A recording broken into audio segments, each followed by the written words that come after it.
Shimla university में ABVP और SFI के छात्रों के बीच एक बार फिर से झड़प हुई है। पुलिस ने 22 छात्रों को गिरफ्तार कर लिया है यहां पर, और एसपी समेत कई पुलिसकर्मियों की मौजूदगी में ये झड़प हुई है। इस बीच आपको बता दें कि यूनिवर्सिटी के वाइस चांसलर एसडीएन वाजपेयी ने झड़प को अपने खिलाफ बड़ा षड्यंत्र बताया है। सिर्फ छात्र संगठन ही नहीं बल्कि शिक्षकों और राजनीतिक लोगों पर भी उन्होंने शक जताया है। डीएन वाजपेयी मामले की जांच का जिम्मा विजिलेंस को सौंपने की तैयारी कर रहे हैं। तो आपको बता दें कि शिमला यूनिवर्सिटी में पिछले कुछ दिनों पहले ही एबीवीपी और एसएफआई के छात्रों के बीच में झड़प हुई थी। उस वक्त 11 छात्रों को गिरफ्तार किया गया था, लेकिन एक बार फिर से अब एबीवीपी और एसएफआई के छात्रों के बीच में छात्र गुट में ये झड़प हुई है और 22 छात्रों को यहां पर गिरफ्तार किया गया है। लेकिन इस बीच आपको बता दें कि जो वाइस चांसलर हैं यूनिवर्सिटी के, उन्होंने ये बताया है कि उन्हें शक है कि उनके खिलाफ एक बड़ा षड्यंत्र यहां पर रचा जा रहा है। सिर्फ छात्र संगठन ही नहीं बल्कि शिक्षक और राजनीतिक लोगों पर भी इन्होंने शक जताया है। और इसी खबर पर ज्यादा जानकारी के लिए मोहित प्रेम शर्मा मेरे सहयोगी लगातार हमारे साथ बने हुए हैं। मोहित, एक बार फिर से छात्र गुटों में ये झड़प हुई है, लेकिन इस बीच कहीं ना कहीं जो वाइस चांसलर है उनकी तरफ से एक शक जताया जा रहा है। क्या कुछ कहा गया उनकी तरफ से?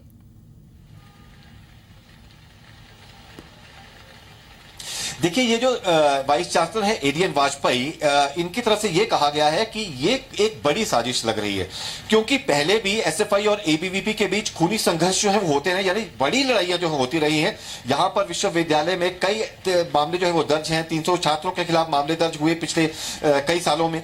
तो लेकिन वो मामले जो है वो सुलझ जाते थे, पुलिस जब उसमें कार्रवाई करती थी। यानी पुलिस जब पुलिस छावनी में तब्दील हो जाता विश्वविद्यालय, उसके बाद छात्र संगठन जो है वो रुक जाते थे, तो उसके आगे बढ़ते नहीं थे। लेकिन इस बार ये लड़ाई जो है लगातार चौथे दिन दाखिल हो चुकी है। नैक की यहां पर टीम आई है और उसके बीच में ये लड़ाई और ज्यादा बढ़ती रही है। या आज की अगर बात कर ले सुबह मोनिका, तो नैक की टीम जब आ रही थी एक बार फिर से विश्वविद्यालय, तो एबीवीपी और एसएफआई के छात्र जो है नैक की टीम के स्वागत के लिए खड़े थे। और उसके बाद एक बात सामने आई, और यहाँ पर जो पुलिस बता रही है कि एबीवीपी के छात्र है, उन्होंने जो एसएफआई के छात्र उन्हें कमेंट कर दिया, और उसके बाद फिर एसएफआई के छात्र उग्र हुए और पुलिस के सामने ही हाथापाई शुरू हो गई, और फिर मारपीट जो है उसमें बदल गई और अफरा तफरी का माहौल जो उस समय भी हो गया। हालांकि नैक की टीम उस समय तक पहुंची नहीं थी। तो ऐसे में 12 छात्रों को जो है 22 छात्रों को जो है माफ कीजिएगा गिरफ्तार किया गया। इनमें से कई छात्र चेकिंग के टाइम जो है वो गिरफ्तार हुए, यानी उनके पास बैग में रॉड्स थी, तलवारें थी, खुखरियां थी, जिन्हें वो विश्वविद्यालय परिसर में जो है वो ले जा रहे थे अपने साथ। तो ये तनातनी जो है बढ़ रही है। अब यहां पर जो विश्वविद्यालय प्रशासन है और सीधे तौर पर एडीएन वाजपेयी जो कि वीसी है, वो ये कह रहे हैं कि इसमें ये छात्र तक सीमित नहीं है। जो इसमें षड्यंत्र की जो बू आ रही है उसमें शिक्षक भी शामिल हो सकते हैं और विश्वविद्यालय प्रशासन के अधिकारी भी शामिल हो सकते हैं। उन्होंने सीधे तौर पर यह कहा है कि इसके लिए जैसे ही नैक की टीम जो है कल रवाना होगी दोपहर बाद शिमला से, तो उसके बाद एक जांच समिति बिठाई जाएगी, और वो जांच समिति जो है वो जांच करेगी कि कौन कौन से, अगर ये वाकई में षड्यंत्र है तो कौन कौन इसमें शामिल है, और अगर ये मामला आगे जाकर गंभीर हुआ तो ये मामला बिल्कुल। मोहित, क्या किसी का नाम उन्होंने सामने लाया है? विजिलेंस उसके बाद जांच करेगी कि ये कहां से शुरू।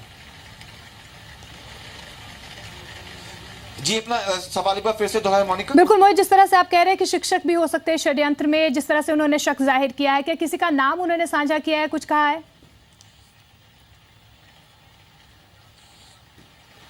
देखिए, अभी उन्होंने किसी का नाम सार्वजनिक नहीं किया है, लेकिन उन्होंने हमसे ऑफ द रिकॉर्ड ये जरूर कहा है कि वो जानते हैं कि इसमें कौन कौन से शिक्षक शामिल हो सकते हैं।